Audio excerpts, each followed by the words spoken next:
वज़ीर आज़म के मुआविन ख़ुसूसी बराए पेट्रोलियम नदीम बाबर 17 दिन में अपनी ही बात से फिर गए। 30 नवंबर को कहा कि सिंध में 17 किलोमीटर की गैस पाइपलाइन बनने के बाद अब जनवरी के लिए LNG के 14 कार्गो ऑर्डर किए हैं, जिससे कराची की ज़रूरत पूरी होगी। और फिर जब देर से टेंडर करने की वजह से बिड्स नहीं आई और इमरजेंसी टेंडर के बाद बहुत ज़्यादा महंगी बिड्स आई, तो कह दिया कि हमने तो 12 कार्गो ही हम ले सकते थे, 14 LNG कार्गो की तो हमारे पास गुंजाइश ही नहीं है। ये तफसीलात प्रोग्राम आज शाहजेब खानजादा के साथ में सामने लाई गई। के मामले खुसूसी बराए पेट्रोलियम नदीम बाबर मुसलसल कौम से और वज़ीर आज़म से गलत बयानी कर रहे हैं। एक और गलत बयानी कर दी है। पहले वज़ारत पेट्रोलियम ने देर से टेंडर करके अरबों रुपए का नुकसान कर दिया। फिर जनवरी के लिए टेंडर ही इतनी देर से खोला कि जनवरी के शुरू के 20 दिन के लिए इतनी ज़्यादा कीमतों पर भी सप्लायर नहीं मिला।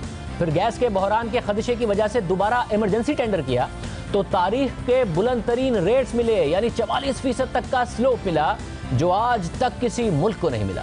फिर नदीम बाबर साहब ने कह दिया कि हमारे पास तो कैपेसिटी ही 12 कार्गो की है, हमने 14 ऑर्डर करने ही नहीं थे, बेहतर कीमतों के लिए टेंडर कर दिया था।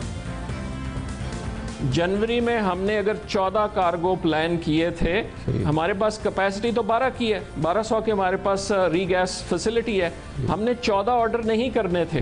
ये एक नॉर्मल अमल है कि जितने आपको चाहिए होते हैं आप उससे एक दो ज्यादा भी टेंडर कर सकते हैं और आप देखें कि कौन सी बेहतर प्राइस आप मिल रही है।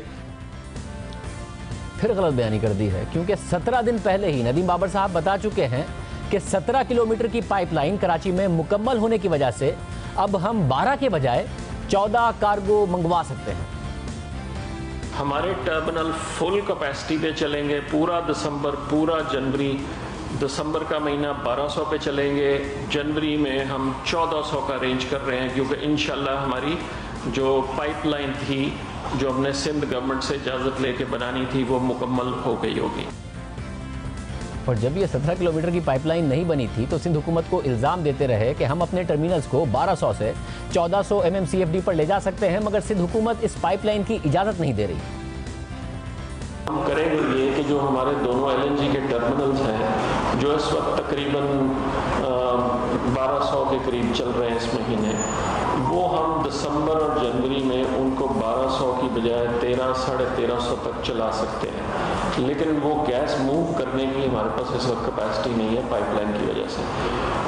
अगर सिंध गवर्नमेंट हमें ये राहदारी दे दे अगले चंद दिन में, तो इंशाल्लाह हम दिन रात काम करवा के दिसंबर के वस्त तक इस पोजीशन में आ जाएंगे कि ये जो शॉर्टेज सिंध में आ रही है, कराची में आ रही है, दिसंबर जनवरी में जो 400 तक चली जाएंगी, उसको हम कदरे बेहतरी ला सकते हैं। फिर पाइपलाइन बन गई। फिर 30 नवंबर को कह दिया कि हम 14 कार्गो ऑर्डर करेंगे ताकि सिंध में फिर अब कोई कमी नहीं होगी। 14 कार्गो फिर ऑर्डर कर दिए। जनवरी के पहले 20 दिन के लिए 3 की बिड्स नहीं आई तो मीडिया पर इल्ज़ाम लगा दिया। फिर इमरजेंसी टेंडर कर दिया और बिड्स आ गई, मगर तारीख की बुलंद तरीन बिड्स आई तो अब कह रहे हैं कि हमने तो 14 कार्गो लेने ही नहीं थे, हमारी तो कैपेसिटी ही 12 कार्गो की है। वज़ीर आज़म नदीम बाबर साहब से पूछें कि अगर ज़रूरत ही नहीं थी तो पहले टेंडर में बिड ना आने के बाद इमरजेंसी टेंडर क्यों किया।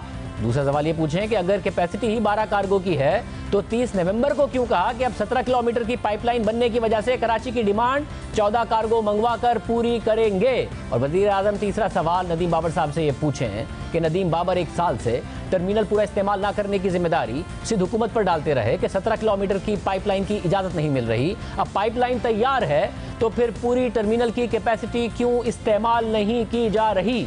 क्या अब भी महंगी गैस खरीदने, मुख्तलिफ सेक्टर्स को गैस ना मिलने और घरों में गैस का प्रेशर कम आने की जिम्मेदारी सिंध हुकूमत या मीडिया पर डाली जाएगी, या खुद नदीम बाबर साहब भी कोई जिम्मेदारी लेंगे? ये वज़ीर आज़म उनसे पूछे।